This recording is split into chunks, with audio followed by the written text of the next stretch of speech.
முதல்ல நீ இந்த வேலையை விட்டுட்டு நீ படிச்ச படிப்புக்கான வேலையை தேடு. எனக்கு உன்னை ரொம்ப பிடிக்கும்.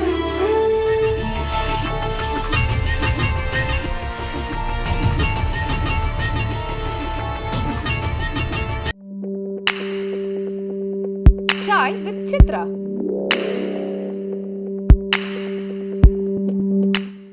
நாடக காலத்திலேருந்தே நட்பாக இருந்த உங்கள் அப்பாவும் ஏபி நாகராஜனும் ஏன் ஒரு காலகட்டத்தில் பிரிஞ்சாங்க அப்படின்றத பற்றி விகேஆர் உங்ககிட்ட சொல்லியிருக்காரா?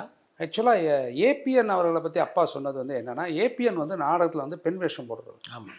அது வந்து எனக்கு எப்படி அந்த பெண் வேஷமோட எக்ஸ்ட்ரீம் என்ன அப்படின்றது எனக்கு எப்படி தெரியும்னா, அப்பா விருதுநகரில் இருக்கும்போது இவருக்கு நாடகத்தில் நடிக்கணும்னு ஆசை வந்ததே மாரியப்பன்னு ஒரு நடிகரை பார்த்து தான். அவர் வந்து ஸ்ரீபாட்டுன்னு வாங்க அந்த காலத்தில் பெண் வேஷம் போடுறது. அதாவது அப்படியே யாரோ ஒரு அழகான ஒரு பொண்ணுன்னு தான் நினைப்போம். என்ன காரணம்னா, அவருடைய ஃபோட்டோவை நான் வாசனை வீட்டில் பார்த்தேன். அப்போ நான் கேட்டுக்கிட்டே இருந்தேன், இது யார்? ஏன்னா நான் இவங்களை பார்த்ததே இல்லையே அப்படின்னும் போது, இது இல்லைடா இதாண்டா மாரியப்ப வருவாரடா, இவரை பார்த்தாண்டா வந்தார், அவர் விகே சித்தப்பாவே நடிக்க வந்தார்னு வாசனை தான் எனக்கு சொன்னார். அவரை நான் பார்த்துருக்கேன், வீட்டுக்கு அடிக்கடி வருவார், அப்பாவை பார்க்க வருவார். அப்போது ஏபிஎன் அது போல், அதாவது ட்ரீம் கேர்ள் மாதிரி அந்த காலத்தில் அவங்க. ஆமாம், அவர் கூட ஒரு பாதுகாப்புக்கு 5-6 அவங்கள ஆமாம் பயங்கரமாக இன்னைக்கு வர பவுன்சர்ஸ் மாதிரி எனக்கு வரணும். அந்த குரல் உடைஞ்ச அடுத்த நாள் அவங்க வந்து மார்க்கெட்டை விட்டு. ஸோ ஏபிஎன் அவர்களுக்கு வந்து நாடக நாலேஜ்ன்றது எக்ஸ்ட்ராடனரி. அவருக்கு வந்து அந்த பெண் வேஷம் போட்டனால சார் அந்த பாடல் அதெல்லாம் இருக்கும். அதெல்லாம் ஏன்னா இப்போ ரீசெண்டாக எல்லோரும் பார்த்துருப்போம், தில்லானா மோகனாம்பாலில் வந்து ஒரு மேக்கிங் வீடியோ வந்து. ஆமாம், ஜதி சொல்வார். அப்போ தான் நான் கண்டுபிடிச்சேன் என்னென்னா, இன்றைக்கி அதை சொல்லி எடுக்கிறதுக்கு டைரக்டர் யாருமே கிடையாது. முதல்ல அந்த படத்தை யாரும் எடுக்க முடியாது, அது வேறு விஷயம். அதை விட்டுருவோம், அது வந்து ஒரு தனி.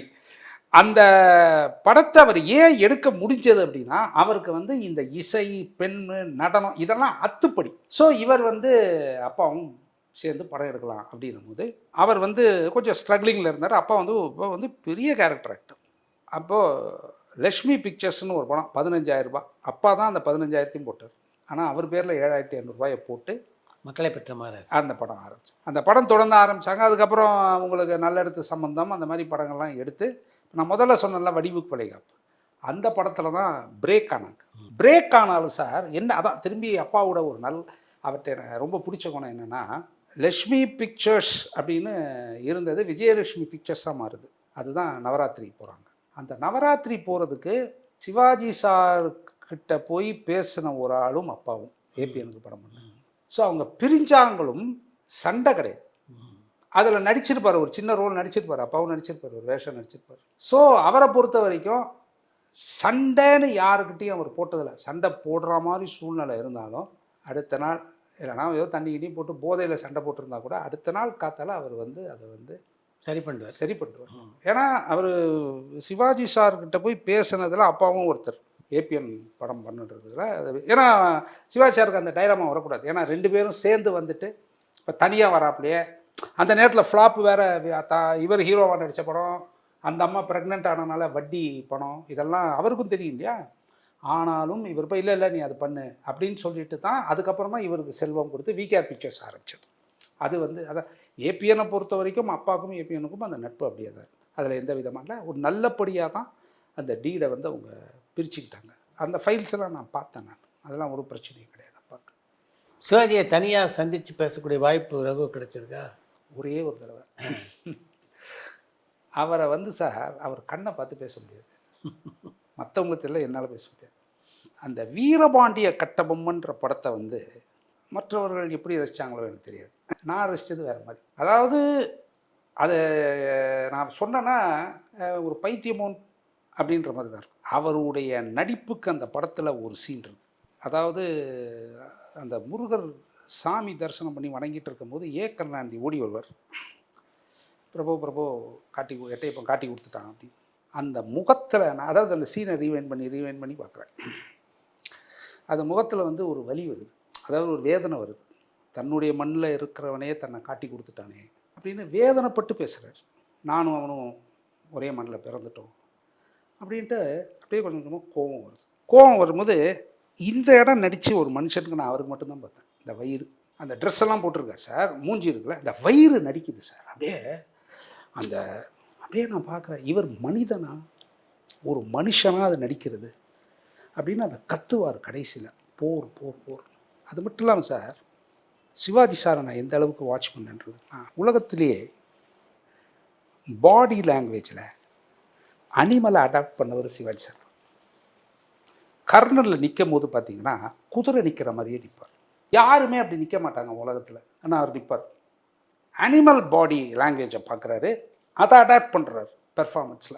இப்படி பட்ட ஒரு மனிதரை போய் பார்த்து ரசிச்சுட்டு நேராக போய் நின்று, சார் நீங்கள் அந்த சீன் எப்படி இப்படிலாம் கேட்க முடியுமா?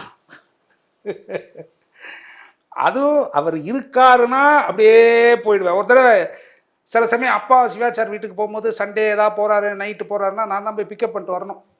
அவர் ஒரு 7:30 8 வரைக்கும் பேசிகிட்டு இருப்பாங்க. பேசிட்டு சரிப்பான்னு கிளம்புவாங்க. அப்போ நம்ம போகும்போது நம்ம வந்திருக்கோன்னு சொல்லும் போது அந்த ஹாலில் உட்காந்து பேசிகிட்டு இருப்பாங்க. அப்படியே அவர் பார்த்துட்டு அவர் பாட்டு பேசிக்கிட்டே இருப்பார்.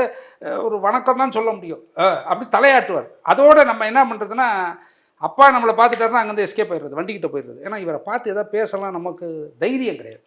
ஏவிஎம்மில் ஒரு தடவை மாட்டிக்கிட்டேன். அது இத்தனைக்கு சிவாச்சார் ரொம்ப வயசு, உடம்பு சரியில்லை. அப்போ பேர் டக்குன்னு ஞாபகம் வரல அந்த படம். அவர் அங்கே இருப்பாருன்னு கற்பனை கூட நான் பண்ணி பார்க்கல. நான் எதுக்கோ நடந்தேன், டேய் அப்படின்னாரு. யார்னா இவர், வாடா அப்படின்னாரு. இப்படியே ஒரு மாதிரி ஆயிடுச்சு. என்னடா பண்ணுற அப்படின்னாரு. சரி சரி சரி ஒழுங்க போ, இவ்வளோ தான் சந்தித்தோம், அவ்வளோதான். ஆனால் என்னென்னா, அவ்வளோ பெரிய மனிதன், அவ்வளோ பெரிய நடிகர், நம்ம போகும்போது நம்மளை கூப்பிட்டு விசாரிக்கிறார், ஒழுங்காக இருக்கியா அப்படின்னு விசாரித்து அனுப்புகிறார். அது ஒன்று தான் அவரோட. ஆனால் நான் இத்தனை பேரோட பழகியிருக்கேன், நிறைய நடிகர்கள் போது எம்ஜிஆர் அவர்களை ரொம்ப கிட்டலாம் பார்த்துருக்கேன். ஆனால் பேசுகிறதுக்கான வாய்ப்போ பிடிப்பதற்கோ கை கொடுப்பதற்கான வாய்ப்பு கிடைக்கல. ஆனால் ரொம்ப கிட்ட பார்த்துருக்கேன். பல்லாண்டு வாழ்க்கை ப்ரீவியூலாம் போயிருக்கோம், அங்கெல்லாம் பார்த்துருக்கேன். அவர் ஜென்ரலாக எல்லாரையும் பார்த்து சிரித்து இது அவரையும் பார்த்து சார் பேசலாம் முடியாது சார். அவரையெல்லாம் நம்ம நினைக்கிறோம், பார்க்குறவங்க எப்படி நினைப்பாங்கன்னு தெரில. இந்த 2 கேரக்டர், நான் ரஜினி சார் கமல் சார்ட்டெல்லாம் பேசியிருக்கேன், அதெல்லாம் நான் நார்மலாக பேசிடுவேன். எனக்கு ஆக்சுவலாக ஏன்னா எந்த நடிகர்களை பார்த்தும் பயம் வராது. என்ன காரணம்னா, கதை சொல்கிறது தானே வேலையே. இப்போ எவ்வளோ பெரிய நடிகர்னாலும் கதை மூஞ்ச பார்த்து தான் சொல்லணும். ஆனால் இவங்க 2 பேருக்கு கதை சொல்கிற மாதிரி ஒரு சூழ்நிலை வந்திருந்தா கதையே என்னால் சொல்லியிருக்க முடியாது. ஏன்னா அந்த முகங்களை பார்த்து நீங்கள் எதுவுமே பேச முடியாது சார். அதாவது அப்படி எம்ஜிஆர் நீங்கள் பார்த்தீங்கன்னா அந்த 1001 அந்த கத்தி அப்படி நிற்கிறது தான் மனசில் வரும். என்ன பேசுவீங்க இவங்களை பார்த்து? அதனால் எனக்கு ஆனால் சிவாஜி சார்ட்ட அந்த ஒரே ஒரு முறை தான், ஒரே ஒரு ஏவிஎம்மில் அவரை பார்த்து பேசியிருக்கேன். அப்பா ஒரு தடவை அறிமுகப்படுத்தி வச்சாங்க. அந்த படம் கூட நின்று போச்சு. வயசு அப்படின்னு ஒரு படம் வாகினியில் ஷூட் பண்ணிட்டு இருந்தாங்க. சிவாஜி சார், அப்பா, பூர்ண விஸ்வநாதன், அந்த 3 வயசான கேரக்டர். ஆமாம் ஆமாம் ஆமாம். ராதா தான் அந்த அவங்க நடித்தாங்க. ஹிந்தி படம் ரீமேக்.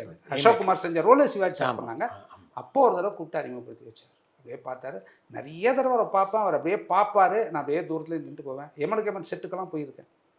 போய் அப்பாவோட போய் நின்று பார்த்துருக்கேன். சிவாஜி சாரோட நிறைய முறை பார்த்துருக்கேன். ஒரே ஒரு தான் பேசியிருக்கேன். எடிட்டிங் பயிற்சி தவிர யார்ட்டையாவது உதவி இயக்குனராக பணியாற்றி அனுபவம் இல்லை சார். நான் இல்லை. நான் எப்படின்னா எடிட்டிங் கற்றுக்கிட்டதுக்கப்புறம் என்ன ஆச்சு அப்படின்னா, நிறைய அப்பாவால் தான் நிறைய படம் பார்க்க ஆரம்பித்தேன். அதுக்கப்புறம் படம் அப்படி பார்ப்பேன். படம் பார்த்துட்டு இருக்கும் போது சரி என்ன பண்ணலாம், நம்ம டைரக்ட் பண்ணலாமா, கதை எழுதலாமா அப்படின்னு முதல்ல கதை எழுத ஆரம்பிக்கிறோம். அப்போ எல்லோரும் இந்த சோமசுந்தர ரவுண்டில் தான் மீட் பண்ணுவோம். அதை செட்டு திவாகர் நான் எல்லாம் அப்படியே பேசிகிட்டு இருக்கும்போது சுயமரியாதைன்னு ஒரு படம் ஆரம்பித்தோம். அந்த படத்தினுடைய ப்ரொடியூசர் யாருன்னா கேஆர் நாராயணன். அவர் யாருன்னா நம்ம விஜயம்மாவோட தம்பி. ஸோ அவர் யாரை ஹீரோவாக போடலாம் அப்படின் போது அவர் சொன்னார், கார்த்திக் சார் எனக்கு ஃப்ரெண்டு தான், பழக்கம் தான், போகலான்னு சொல்லிட்டு நாங்கள் போய் கார்த்திக் சாரை மீட் பண்ணி ஒரு கதை ஒன்று பண்ணோம். ஆக்சுவலாக அந்த கதை அப்பா பண்ண கதை. அவருக்கு ஒரு படம் ப்ரொடக்ஷன் ஆரம்பிக்கலாம் அப்படின்னு பண்ண கதை. விஜய கணேஷா இருக்கார்ல, நம்ம கருடா ஃபிலிம் சிப் விஜய கணேஷ், அவர் தான் டைரக்டர்னு முடிவு பண்ணி அந்த கதையை போய் கார்த்திக் சார்கிட்ட சொன்னது நான் தான். கார்த்திக் சாருக்கு நான் சொன்ன கதை இது பிடிச்சிருச்சு. சரி இந்த படம் பண்ணலாம் அப்படின்னு சொல்லிட்டு அந்த படம் ஆரம்பித்தா 2-3 வருஷம் அந்த படம் எடுக்கவே முடியல. ஃபினான்ஸ் ப்ராப்ளம், அது அந்த தப்பான ஒரு ஃபினான்ஸ் செட்டை போச்சு, அப்படி இப்படின்னு ஆகி ஏதோ போராடி படம் எடுத்துக்கிட்டே இருக்கும்போது ஒரு தடவை என்ன ஆகிடுச்சுன்னா, நம்ம டேரக்டர் அந்த வீட்டில் ஒரு டெத் ஆகிப்போச்சு. அவர் ஒரு 3 நாளைக்கு வர முடியாது.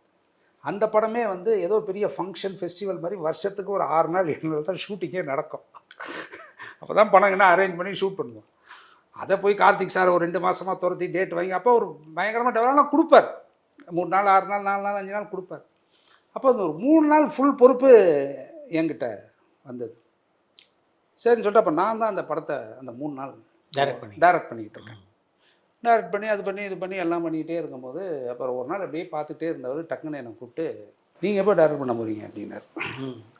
டேட்டு கொடுங்க பண்ணிவிடுவோம் அப்படின்னு. நான் ஏதோ சும்மா காமெடியாக கேட்டேன். ஓகே அப்படின்னாரு. சரின்னு சொல்லிட்டு ஒரு நாள் நானும் திவாகரும் சோமசுவரங்களில் உட்காந்து அப்படியே பேசிக்கிட்டே இருந்தோம். திவா இந்த மாதிரி கார்த்திக் சார் சொல்கிறாரு. அப்படியா, என்ன விஷயம் அப்படின்னா, இல்லை கார்த்திக் சார் டேட் கேட்டு கோவிமணி சார் ட்ரை பண்ணிகிட்டு இருக்காரு, நான் வேணால் பேசி பார்க்குறேன். போய் பேசினார். பேசின உடனே என்னை கோவிமணி பார்க்கணுன்னாரு. அடுத்த நாள் சாயங்காலம் நாங்கள் போய் பார்த்தோம். ஓகே அப்படின்னு. அடுத்த நாள் நேராக கிளம்பி சார்கிட்ட நான் படம் பண்ணுறேன்னு சொல்லுங்கள், எப்போ மீட்டிங்னார். நேராக திருநீர்மலையில் கிழக்கு வாசல் பேட்ச் ஒர்க் எடுத்துகிட்டு இருந்தார் Udhayakumar sir direction. So Karthik சாரை போய் பார்த்து இந்த மாதிரி அர்ஜுன் சார்கிட்ட இருந்தாங்க, படங்கள்லாம் பண்ணியிருக்காங்க, அவ்வளவுதான். சரி ஓகே அப்படின்னாரு. டக்குன்னு பார்த்தீங்கன்னா அவர் கொடைக்கானல் போயிட்டாங்க. கோபுர வாசல் பிரியதர்ஷன் சார் டைரக்ஷன். டக்குன்னு எல்லோரும் சேர்ந்தோம், ஒரு பணத்தை எடுத்தோம், வண்டியில் ஏறணும், கார்த்திக் சார்கிட்ட போய் பணம் கொடுத்தோம். ஒரு 15 நிமிஷம் கதை சொன்னேன் விக்னேஸ்வர். ஃபர்ஸ்ட் ஹாஃப் வரைக்கும் தான் கதையை இருந்தது, செகண்ட் ஹாஃப் இல்லைன்ட்டு அப்போ விக்னேஸ்வர். ஆமாம், இது ஓகேவா, ஏன்னா எனக்கு வந்து காலேஜ் ஸ்டூடெண்ட்ஸ் இல்லை, அதை கொஞ்சம் மாற்றுவோம் அப்படின்னு. சரி ஓகே அப்படின்னாரு. டேரக்டர் ரைட், அவ்வளோதான். அது வந்து சினிமா வந்து அப்படி இருந்த காலம். இன்றைக்கி டைரக்டர் ஆகிறதுன்றது வேறு காலம், இன்றைக்கி வேறு சினிமா. அதை நம்ம ஒன்றும் குறை சொல்ல முடியாது. இன்றைக்கி சினிமா வேறு மாதிரி. அன்றைக்கி அப்படி தான் நான் டக்குன்னு டைரக்டர் ஆனேன். ஆனால் அந்த படம் பண்ணதுக்கு, எல்லா படமும் பண்ணுறதுக்கும், 4 படம் பண்ணுறதுக்கும், இப்போ நான் வந்து ஸ்கிரிப்ட் ரைட்டிங் பண்ணுறதுக்கும் அடிப்படையாக எனக்கு தேவைப்பட்ட உதவி செய்கிற மிகப்பெரிய விஷயம் வந்து எடிட்டிங் சார். எடிட்டிங் ஒரு படம், அதாவது இது வந்து எப்படி நான் சொல்கிறேன் அப்படின்னா, நான் இன்றைக்கி ஒரு இது நிறைய ஆர்டிகல்ஸ் படிக்கும்போது சினிமாவையே கண்டுபிடித்த தாமஸ் ஆல்வா எடிசனே சொல்லியிருக்காரு, படம் வந்து ஒரு ரைட்டர் டேபிளில் ஆரம்பித்து எடிட்டர் டேபிளில் தான் முடியுது படம். உண்மை. ஆனால் இன்றைக்கி வந்து அது இல்லை சினிமாவில், அது வேறு. ஆனால் அதுதான் உண்மை. அப்போது உங்களுக்கு ஒரு எடிட்டிங் தெரிஞ்சிருச்சுன்னா இந்த கதையில் இவ்வளோ ஷார்ட்டுக்கு மேலே நமக்கு தேவை கிடையாது. என்னென்னா சார், நம்ம சினிமாவில் வந்து 30 கோடி இந்த படத்தினுடைய பட்ஜெட்டுன்னு நம்ம போடுறோம். 10 கோடி, 100 கோடி, எத்தனை கோடி போட்டாலும் அது டிவைடட் பை 120 மினிட்ஸ் தான். அந்த 10 நிமிஷம் நீங்கள் வெட்டுறீங்கன்னா அந்த 10 நிமிஷம் நீங்கள் வந்து பேப்பரில் வெட்டி இருக்கணும். கலைவாணர் சொன்ன மாதிரி edit the paper not the ஃபிலிம்னர் அவர். நீங்கள் பேப்பரில் நீங்கள் எடிட் பண்ணணும்னா உங்களுக்கு எடிட்டிங் கண்டிப்பாக தெரிஞ்சிருக்கும். இல்லை எடிட்டிங் நாலேஜ் உள்ள ஒரு ஸ்டோரி டெக்னிக்கல் டீம் உங்களோட உட்காரும். படம் ரிலீஸ் ஆன அடுத்த நாள் 15 நிமிஷம் வெட்டுறோம், 20 நிமிஷம் வெட்டுறோன்றது வந்து சினிமாவுக்கு வந்து நல்லது கிடையாது. ஸோ எடிட்டிங்கில் நான் வந்து அதுக்கு காரணம் என்ன அப்படின்னா, அதுக்கும் அப்பா தான் விகேஆர் அப்பா. அவருடைய சினிமா அறிவு. இவன் டைரக்ட் பண்ணணும்னு நினைக்கிறான்னா இவனுக்கு முதல்ல தேவைப்படுறது எடிட்டிங் தான், டைரக்ஷன் இல்லை. முதல்ல எடிட்டிங் அசிஸ்டண்ட்டாக இருந்துட்டு அப்புறம் டேரக்டர் அசிஸ்டன்ட். ஆனால் டேரக்டர் அசிஸ்டண்ட் ஆகிறதுக்கு முன்னாடி என்னென்னா படங்கள் பார்த்து படித்து தெரிஞ்சுக்கிட்டேன். ஸோ எனக்கு ரொம்ப ஈஸியாக இருந்தது வர்றதுக்கு. ஸோ அதனால தான் நான் எடுத்த என்னுடைய எல்லா படங்களும் பார்த்திங்கன்னா டோட்டலாக ஒரு 1.5 நாள் 2 நாள் ஷூட்டிங் தான் வெட்டியிருக்கோம் ஃபைனல் ட்ரிம்மிங்கில். அதுக்கு மேலே நான் எடுத்ததில்லை எந்த படமுமே. இத்தனைக்கும் கார்த்திக் சாரை வச்சு தான் எடுத்தேன் எல்லா படமும். அன்னைக்கு இருந்த ஹீரோயின்ஸில் பெரிய ஹீரோயின் குஷ்பு, கீதா, அவங்க சுஹாசினி மணிரத்னம், கௌதமி, எல்லாருமே, கனகா, அப்புறம் ஹீரா, சுவாதி, மணிவண்ணன் சார், எல்லாருமே இவங்களை வச்சுக்கிட்டு எடுக்கிறதுனா டக்கு டக்குன்னு எடுத்தால் போதும் அப்படின்னு. இப்போ நீங்கள் இன்னும் டு பி ஃப்ராங்க், என்ன எடிட்டிங் எந்தளவுக்கு எனக்கு ஹெல்ப் பண்ணிச்சு அப்படின்னு சொல்கிறேன்னா, விக்னேஸ்வர் வந்து ஃபஸ்ட்டு படம் அதுதான் நான் அதிகமாக எடுத்த படம். நாள் எடுத்தது 72 டேஸ் எடுத்தேன் அந்த படம். அந்த காலத்தில் அது கிட்டத்தட்ட 18 நாள் அதிகம். அன்றைக்கி நார்மல் சினிமாவில் 50-55 நாளைக்கு மேலே எடுக்க மாட்டாங்க. அன்றைக்கி நான் 72 நாள் எடுத்தேன். அந்த 72 நாளில் கார்த்திக் சார் வந்து இல்லாமல் கார்த்திக் சார் போர்ஷன் 12 நாள் எடுத்திருக்கேன். கார்த்திக் சாரே இருக்க மாட்டார், ஆனால் கார்த்திக் சார் போர்ஷன் தான் எடுத்தோம். அது காரணம் என்னென்னா அந்த நாலேஜ் இருந்தால் அதை எடுத்துடலாம். இன்றைக்கி இருக்கிற மிகப்பெரிய டேரக்டர்ஸ், ரொம்ப சாதனை பதிந்த டேரக்டர்ஸ் எல்லாருமே பயங்கர எடிட்டிங் ஸ்கில்ஸ் நாலேஜோடு தான் படம் எடுக்கிறாங்க. ஸோ எடிட்டிங் எனக்கு எங்கள் அப்பா கொடுத்த மிகப்பெரிய ஒரு இது வந்து அதில் போய் அதை கற்றுக்கிட்டு வந்தது தான் சார். அப்பாவுக்கு தெரியுமா விக்னேஸ்வர் கதை? இல்லை, விக்னேஸ்வர் கதை அவர் கேட்கல, சின்ன கண்ணம்மா கதை கேட்டார். அதுக்கப்புறம் விக்னேஸ்வர் படம் பண்ணுறதை பற்றி அவர் என்ன சொன்னார்னா, ஒன்றும் இல்லை, ஒழுங்காக பண்ணிவிடுப்பா, கரெக்டாக பண்ணிவிடு, உடனே அவர் சொன்ன நேரத்துக்கு போயிடு, ஒன்றால் லேட்டுன்னு வரக்கூடாது. அவர் சொன்னது ஒன்று, ஒன்றால் எங்கேயுமே லேட் ஆகக்கூடாது, உன்னால் யாருக்கும் நஷ்டம் ஆகக்கூடாது. இதுதான் அவருக்கு கொடுத்த ஒரே ஒரு அட்வைஸ். அது அந்த 3 படத்துலையும் நான் பண்ணேன். 4வது படம் என் படத்துக்கு என்னால் பண்ணிக்க முடியல. கார்த்திக்கும் குஷ்புவும் ஜோடியாக நடித்த விக்னேஸ்வர் படத்தை இயக்கக்கூடிய வாய்ப்பு எப்படி உங்களுக்கு அமைஞ்சது? சார், விக்னேஸ்வர் வந்து டோட்டல் அந்த பேட்டர்ன் ஆஃப் சினிமாவில் அன்னைக்கு எடுத்துக்கிட்டு இருந்த சினிமா படி அது எடுக்கலை. பட் அது வந்து ரெகக்னைஸ் ஆகலை இண்டஸ்ட்ரியில். நான் விக்னேஸ்வரில் பண்ண ஒரே தப்பு என்னென்னா, அந்த படத்தை நான் வந்து இப்போ எடுக்க வேண்டிய படம் அது அப்போ எடுத்தேன். அந்த படத்தில் நாங்கள் பண்ண பல விஷயங்கள் வந்து, அதாவது டூப் ஷாட் எதுவுமே பின்னாடி இருக்காது, கேமரா முன்னாடி தான் இருக்கும். அதனால தான் சொன்னால் கார்த்திக் சார் பண்ணனால இல்லாமல் கார்த்திக் சார் ஒர்க் பண்ணோம். விக்னேஸ்வர் வந்து என் லைஃப்பில் மறக்க முடியாத ஒரு படம். எனக்கு மாத்திரம் கிடையாது, அதில் ஒர்க் பண்ண கார்த்திக் சார் ஆகட்டும். இன்றைக்கும் குஷ்புவை மீட் பண்ணும்போது கூட குஷ்பு அதை பற்றி பேசுவாங்க. பேசிட்டு இப்போ கூட சமீபத்தில் அவங்களுடைய கம்பெனிலேயே ஒரு 3-4 கதை கேட்டாங்க, வெப் சீரிஸ். பட் அது கிளிக் ஆகலை, பண்ண முடியல. அப்போ என்னை குஷ்பு தனியாக கேட்கும்போது, நீ எப்போ திரும்பி டைரக்ட் பண்ண போகிற அப்படின்னா, நான் சொன்னேன், இல்லை இப்போதைக்கு நான் பண்ணுற ஐடியாவே இல்லை, நான் ஒன்லி ஸ்கிரிப்ட் ரைட்டிங்கில் தான் இருக்கேன் அப்படின்னு. ஏன்னா ரொம்ப கன்வீனியண்ட்டாக பண்ணோம்.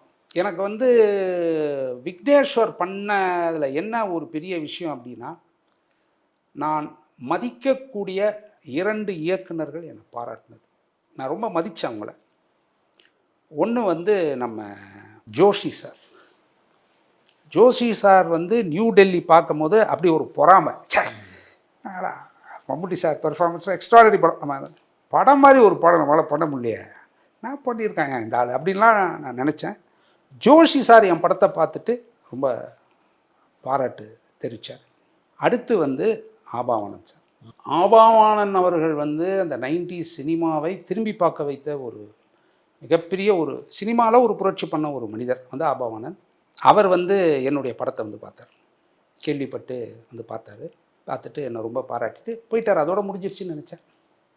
ஆனால் அதுக்கப்புறம் நானும் அவரும் சோழா ஷெரட்டானில் ஒரு முறை சந்தித்தோம். அதாவது நான் ஏதோ ஒரு பார்ட்டிக்கு போகிறேன், அவரும் அதே பார்ட்டிக்கு தான் வராரு. கண்ணாடி வந்து வண்டியில் போயிடுச்சு அவருக்கு.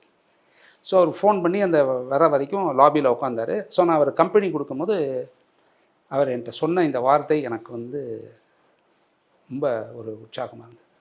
ஆக்சுவலாக நாங்கள் உங்களோட படம் பண்ணணும்னு நினைக்கிறோம், பட்டு கதை சைடு எங்கள் சைடு வரணும் கொஞ்சம் உள்ள அப்படின்னு நான் ஃபீல் பண்ணேன். ஆனால் என்னுடைய கமிட்மெண்ட்டு ரொம்ப ஹெவியாக இருக்குது.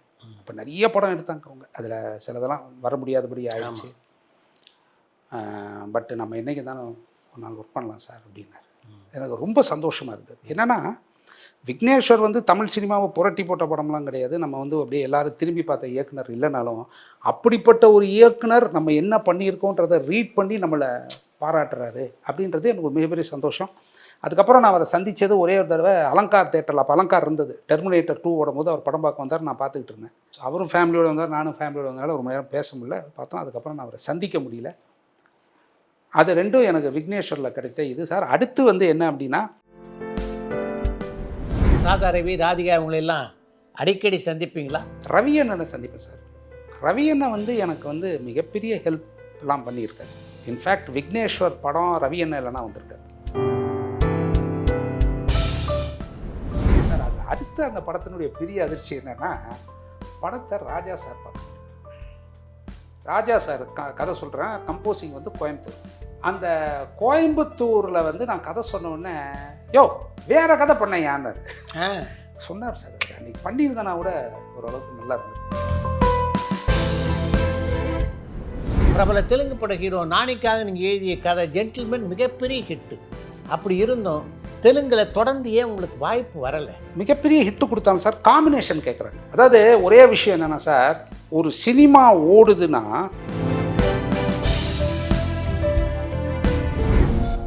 பரபரப்பான சினிமா செய்திகள், நட்சத்திரங்களின் பேட்டிகள், சினிமா வரலாறு ஆகியவற்றை பார்க்கவும் படிக்கவும் உங்களுக்கான இணையதளம் tourantalkies.co.